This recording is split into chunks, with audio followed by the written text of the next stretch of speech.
ঈদের ছুটিতে বাড়ি এসে এরকম একটা ইউনিক কাজ করতে হবে সেটা কখনোই চিন্তা করি নাই। ঈদের ছুটিতে আমরা নূরের দাদা বাড়িতে এসেছি। তো নূরের যে অন্য সব ভাই বোনরা আছে ওরাও চলে এসেছে ঢাকা থেকে। তো সবাই মিলে একসাথে বসে আমরা ইফতার করছিলাম। আর নূর তো পুরা একদম বেগুনির বাটি নিয়ে বসেছে, সব সে একাই খাবে।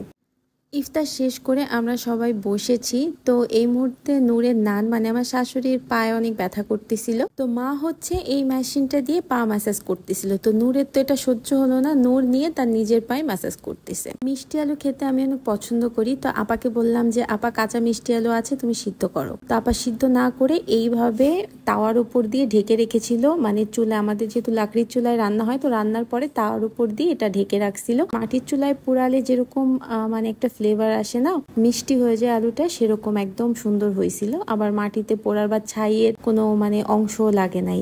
ভিডিও শুরুতে বললাম না ইউনিক একটা কাজ করেছি, এই যে সেই ইউনিক একটা কাজ, ভুট্টা পোড়ানো। এইভাবে নাকি ভুট্টা পোড়ায়, ঠিক আছে? তো পিচ্চিরা ধরছে মামি ভুট্টা পোড়াই দেন। আমি তো ভুট্টা আগে কখনো পুরাই নাই, আমি জানিও না কেমনে ভুট্টা পোড়াই, ঠিক আছে? তো ওদের কথা মতো চুলায় আগুন জ্বালায় এরকম করে ভুট্টা পোড়াইছে। পুরা ভুট্টা তো পড়েই নাই, উল্টা পুরা কালো হয়ে কুচকুচে হয়ে গেছে, মানে ডাইরেক্ট পুড়ে গেছে কয়লা। এখন তোমরা যদি কেউ জানো যে কেমনে ভুট্টা পোড়ায়, তাহলে আমার একটু কমেন্ট করে জানাইতে পারো, তাহলে নেক্সট টাইম আমি ওইভাবেই ভুট্টা গুলা পোড়াবো। তো আমাদের নতুন বাড়ি কমপ্লিট হওয়ার পরে তো এই আমার রুমের সামনে যে বেলকনিটা আছে, এটার এই দরজাটা লাগানো হয়েছিল না, একদম রাস্তার সাইডে। তো এই দরজাটা নতুন লাগাইছে। তো আমি এসে দেখলাম যে এটা কমপ্লিট হয়ে গেছে। তো তোমাদের সাথে একটু শেয়ার করলাম, ডিজাইনটা অনেক সুন্দর হয়েছে। তো এই ডিজাইনটা মূলত আমরা কেউ পছন্দ করে দিই নাই, কারণ আমরা কেউই বাসায় ছিলাম না। তো যে মিস্ত্রিটা বানায়, কাঠ মিস্ত্রি, ওনাকে বলা হয়েছিল যে আপনি আপনার পছন্দ মতো একটা ডিজাইন দিয়ে দেন। তো তার পছন্দ মতোই সে ডিজাইনটা দিছে। তো দেখে আমার অনেকটাই ভালো লাগছে, মানে খুবই সুন্দর লাগছে আমার ডিজাইনটা। এই জন্য তোমাদের সাথে একটু শেয়ার করলাম। আর মানে আমার রুমের ঠিক সাইডেই তো ওই ফাঁকাগুলা দিয়ে তোমার ওই বাইরের যে লাইটটা, বেলকানিতে যে লাইটটা, ওই লাইটটার আলোয় ফাঁকা দিয়ে ভিতরে আসে, তো দেখতে অনেক ভালো লাগে। এখন রাত প্রায় 10:30টার মতো বাজে। তো আমি পিচ্ছি একটাকেও খুঁজে পাইতেছি না। তো গ্রাউন্ড ফ্লোরে এসে দেখি সবগুলা মানে নাচানাচি করতেছে। মানে এরা কয় ভাই বোন এক হলে মানে তোমার সব দুনিয়াদারি সব শেষ। হ্যাঁ, এরা পুরা উল্টা পাল্টা সবকিছু করে ফেলে, বালিশ নিয়ে লাফালাফি, চিল্লা চিল্লি সব চলে। তো গ্রাউন্ড ফ্লোর ছোট একটা রুম রাখা হয়েছে, যাতে অনেক মানুষ যখন হবে তখন এখানে এসে কেউ থাকতে পারবে।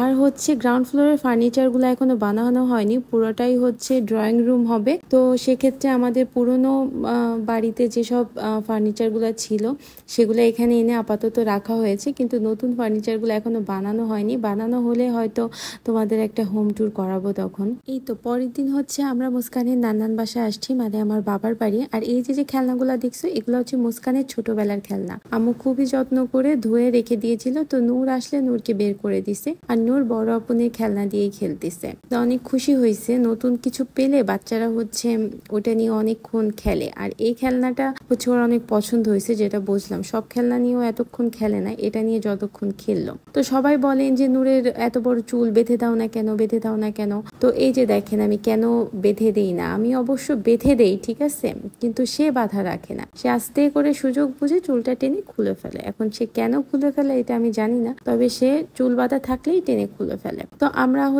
আমার বাবার বাড়ি একেবারে রেল লাইনের সাইডে। তো ঘর থেকে দাঁড়িয়ে আমি এই ভিডিওটা করেছি, তোমাদেরকে দেখাবো। এই জন্য দেখো কতটা কাছে ট্রেন চলে আমার বাবার বাড়ির থেকে। তো এই যে বিকালের দিকে পরের দিন আমরা আমার শ্বশুর বাড়িতে আবার চলে যাব।